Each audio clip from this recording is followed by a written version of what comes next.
नमस्कार. मधुप्रोइन्स किचनमध्ये आपल्या सगळ्यांचं पुन्हा एकदा मनपूर्वक स्वागत. मी माधवी. सध्या मार्केटमध्ये आवळा भरपूर आहे आणि अगदी ताजा रसरशीत आवळा आपल्याला आता अवेलेबल आहे. तर मला वाटलं की आवळ्याचीच एखादी रेसिपी तुम्हाला सांगावी आज. तर सगळ्यांना माहिती आहे की आवळा हा किती बहुगुणी आहे आपल्या त्वचेसाठी, केसांसाठी, आपली रोगप्रतिकारशक्ती वाढवण्यासाठी. तसंच व्हिटॅमिन सी अगदी भरपूर असलेला हा आवळा आपल्या आरोग्यासाठी खूप चांगला आहे. पूर्वी तुम्हाला माहिती असेल की मोरावळा बऱ्याच वेळा करून ठेवला जायचा घरी, कारण ज्यांना आम्लपित्ताचा वगैरे त्रास आहे तर त्यांच्यासाठी हा आवळा खूप उपयोगी असायचा. प्रवासाला निघालो तरी आपण आवळा सुपारी आपल्या सोबत ठेवतो.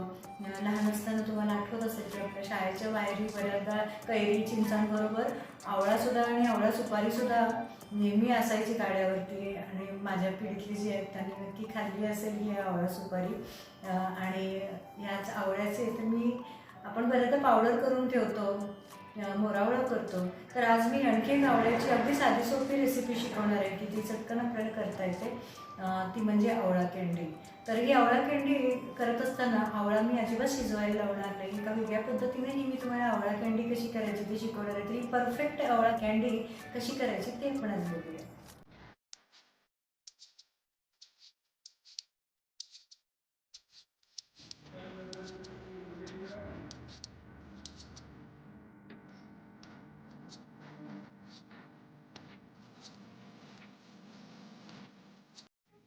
आवळा कँडी करण्यासाठी मी इथं 1 किलो आवळे घेतलेले आहेत.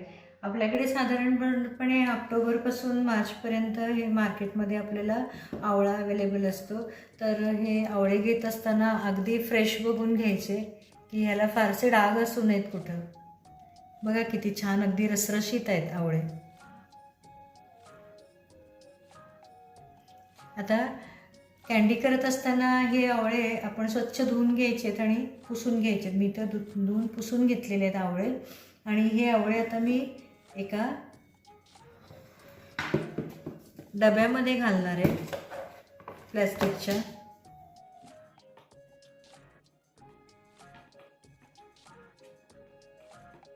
बरेच जण हे आवळे जे असतात हे पाण्यामध्ये उकळून घेऊन त्याच्या पाकळ्या सुट्या करतात.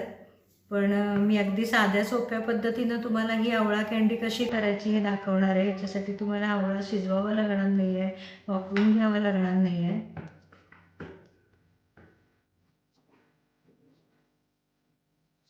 आत्ता मार्केटमध्ये आवळाही थोडंसं स्वस्त आहे. तर आपण वर्षभरासाठी कँडी आत्ताच बनवून ठेवायची आहे. हा डबा मी 8 दिवसासाठी फ्रीझरमध्ये ठेवणार आणि 8 दिवसानंतर आपण याच्या पाकळ्या ज्या आहेत त्या सुट्या करून घेणार आहोत. तर मी आता हा डबा फ्रीझरमध्ये ठेवते.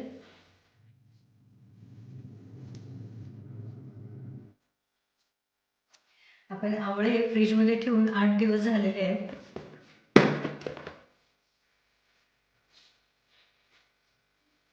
फ्रीझरला ठेवले होते त्यामुळे बघायला घट्टपणा झाले, तुम्हाला आवाज येत असेल. तर आता हे आवळे जे आहेत हे नॉर्मल टेम्परेचरला हे पण मी ठेवणार आहे. नॉर्मल टेम्परेचरला आले की हे आवळे मऊ होणार आहेत. आपण त्याच्या पाकळ्या सुट्या करणार आहोत. आता हे नॉर्मल टेम्परेचरला येईपर्यंत आपण हे असेच ठेवायचे. साधारणपणे 5 ते 6 तासानंतर हे आवळे नॉर्मल टेम्परेचरला आलेत आणि आता मऊ झालेत बघा हे आवळे. आता आपण ह्याच्या पाकळ्या सुट्या करून घ्यायच्या आहेत. तर त्याच्यासाठी अगोदर हे वरचं आवळं नसतं हे थोडंसं आपण काढून घ्यायचं, म्हणजे आपल्याला पाकळ्या सुट्या करायला सोपं जातं.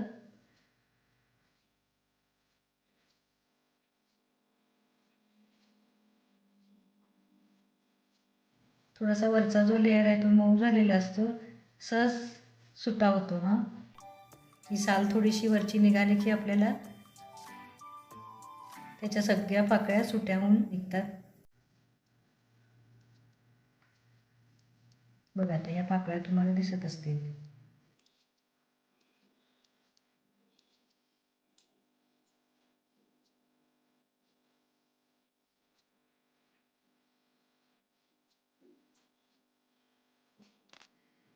अगदी सहज सुट्या होतात या पाकळ्या.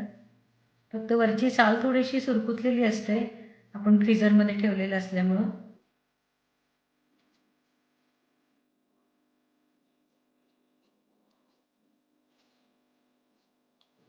आणि मध्ये बी असते ही आपण काढून टाकायची. याच पद्धतीनं आपण आता सगळ्या आवळ्यांच्या या पाकळ्या ज्या आहेत त्या आपण सुट्या करून घेऊया. इथं बघा आपण 1 किलो आवळ्यांच्या सगळ्या पाकळ्या आपण सुट्या करून घेतलेल्या आहेत. तर इथं मी आता कॅसेरोल घेतलं आहे. तुम्ही एखादं काचेचं भांडं असेल किंवा बरणी जरी असेल तुमच्याकडे काचेची ती वापरली तरी चालेल. तर इथं मी 1 किलो आवळ्यांसाठी 1 किलो साखर घेतलेली आहे. तर पहिल्यांदा याच्यामध्ये मी खाली साखर घालून घेणार आहे. आवळ्याच्या फोडी मी त्याच्यामध्ये पसरून घालणार आहे आणि याच्यावरती आपण पुन्हा साखरेचा एक लेयर देणार आहोत.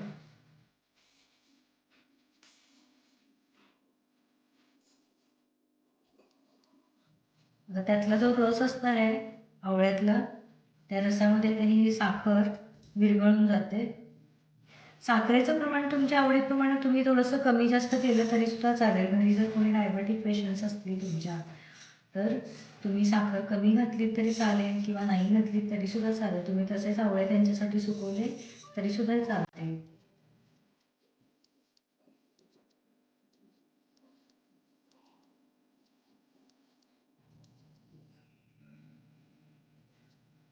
स्टीलच्या डब्यामध्ये किंवा कुठल्या मेटलच्या भांड्यामध्ये तुम्ही हे घालू नका. शक्यतो काचेची जर तुमच्याकडे बरणी असेल तर त्याच्यामध्ये ठेवा किंवा प्लास्टिकची असली तरी चालेल. फूड ग्रेड असेल एवढंच बघा. हे आवळे बुडले पाहिजे त्याच्यामध्ये. आता जवळपास इथं 1/2 किलो माझी साखर तशीच उरलेली आहे. मी 1 किलो घेतली होती. आपल्याला लागेल तशीच आपण साखर घालायची आहे. आता हे मी असंच झाकून ठेवणार आहे. 2 दिवसासाठी मी झाकून ठेवणार आहे. 2 दिवसामध्ये आवळ्यामध्ये जे ज्यूस आहे त्याच्यामध्ये ती साखर सगळी विरघळते. 2 दिवस झालेत. मला दाखवते मी. आपण साधारणपणे 1 किलो आवळ्यांना 800 ग्रॅम साखर घातलेली आहे. आता बघा आवळे किती ज्युसी झालेले आहेत. ह्याच्यातला जो पाक आहे तो गाळून घेणार आहे आता.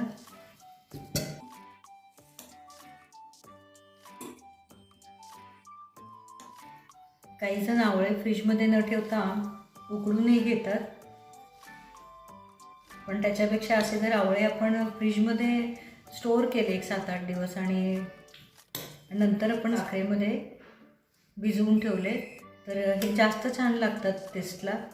हा पाक सगळा खाली निथळेपर्यंत आपण गाळणीवरच ठेवणार आहोत आवळे आणि नंतर आपण ताटामध्ये सुकवायला घेणार आहे. आता उरलेले आवळेसुद्धा आपले निथळून झाले आहेत. तेही मी एका ताटामध्ये पसरून घेते.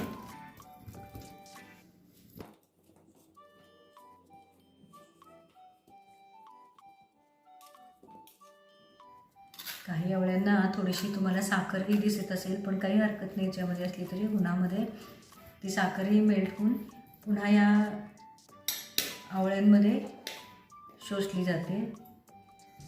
साखरेचा हा जो पाक आहे हा शिल्लक राहिलेला आहे तर आपण हा टाकून द्यायचा नाही. तर पुन्हा जर तुम्हाला आवळा कँडी करायची असेल तर तुम्ही पुन्हा आवळे ह्याच्यामध्ये भिजत घालू शकता. फक्त त्याच्यामध्ये तुम्हाला एक्स्ट्रा साखर थोडी ॲड करावी लागेल. किंवा तसं करायचं नसेल तर तुम्ही हे आवळा सरबत म्हणून सुद्धा वापरू शकता. हे सुद्धा खूप पौष्टिक आहे.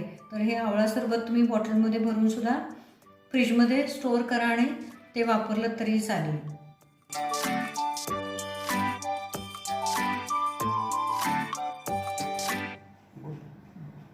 आवळा कँडी मी 2 दिवस उन्हामध्ये चांगली वाळवून घेतलेली आहे बघा. तुम्हाला मी अगदी जवळून पण दाखवते. बघा आवळ्याचा कलरसुद्धा किती आहे तसा राहिलेला आहे. थोडी काळी पडलेली नाही आहे आवळा कँडी. तर आता ही जी आवळा कँडी आहे ह्याला आपण पिठी साखर लावून घेणार आहोत.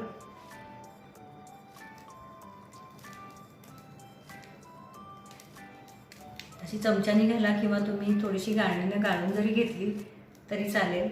सगळ्या आवळ्यांना लागली पाहिजे. चांगलं जर कडकडीत ऊन असेल तर 2 दिवसाच्या वर आवळा कँडी सुकवू नका.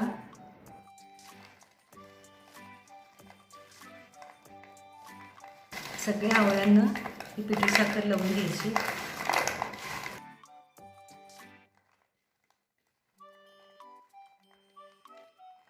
बघा आता सगळ्या पाकळ्यांना मी पिठी साखर लावून घेतलेली. आता ही आवळा कँडी आपण बरणीत भरून ठेवायची आणि ही वर्षभर आपण वापरू शकतो.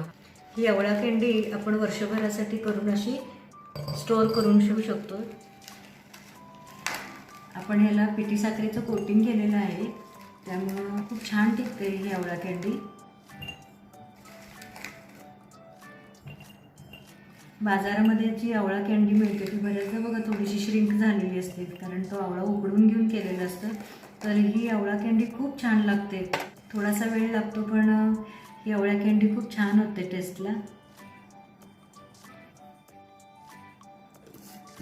आणि घट्ट झाकण लावून ही बरणी आपण अशीच ठेवून द्यायची. बघा आपली आवळा कँडी किती सुंदर दिसते.